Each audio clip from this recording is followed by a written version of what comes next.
সঙ্গীত বা গান নিয়ে মানুষের কিছু ভুল ধারণা।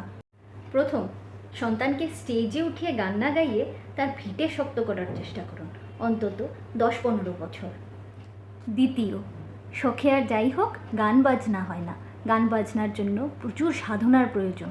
2 বছর বা 3 বছর বা বেশিকে বেশি 5 বছর, তার চেয়ে বেশি সঙ্গীত কেন শিখব? এই কথাটা ভাবা বন্ধ করুন। গোটা জীবনটা কম পড়ে যায় এক বিন্দু সঙ্গীত শেখার জন্য। শুধুমাত্র রিয়ালিটি শোতে গাইবো, স্টেজে গাইবো বা রিয়ালিটি শোতে চান্স পাওয়ার জন্য সঙ্গীত শেখাবেন না।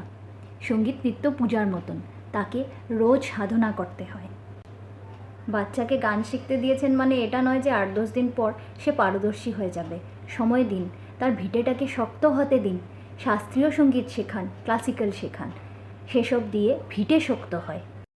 আপনার হয়তো ধৈর্য ক্ষমতা কম, তাই হয়তো আপনি এসব বলেন যে শাস্ত্রীয় সঙ্গীত বা ক্লাসিক্যাল সঙ্গীত বোরিং। কিন্তু একটা কথা মাথায় সব সময় রাখবেন যে বেস ফাউন্ডেশন ছাড়া একটা বাড়ি যখন খুশি ঝরে যেতে পারে। আপনার বাচ্চাকে শ্রেয়া, অরিজিৎ এইসব বলা বন্ধ করতে হবে। মাথার থেকে অহংকার বোধটা সরিয়ে দেবেন যে আপনিই একমাত্র ভালো গান গাইতে পারেন। হয়তো অনেক অনেক গুণী ব্যক্তির কাছে সেটা জল ভাত। হয়তো একটা ছোট বাচ্চাও আপনার ঘাম বের করে দিতে পারে।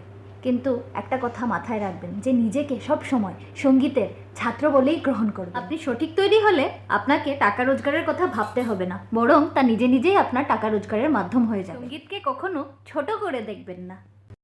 আপনি সারা মাসে যা টাকা রোজগার করেন সেটা হয়তো একজন সঙ্গীত শিল্পীর একদিনের রোজগার।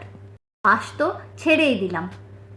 তাই অযথা জিজ্ঞেস করবেন না যে গান ছাড়া আর কি করে। শেষ একটি কথা, আমার গুরু সবসময় বলতেন যে বিশারদ করে নিয়েছো তার মানে এটা নয় যে গান শেখা শেষ। বিশারদ সঙ্গীত জগতের প্রবেশ দুয়ার। তার আগে তুমি নিজেকে সঙ্গীত জগতে ঢোকার জন্য শুধুমাত্র তৈরিই করছিলেন।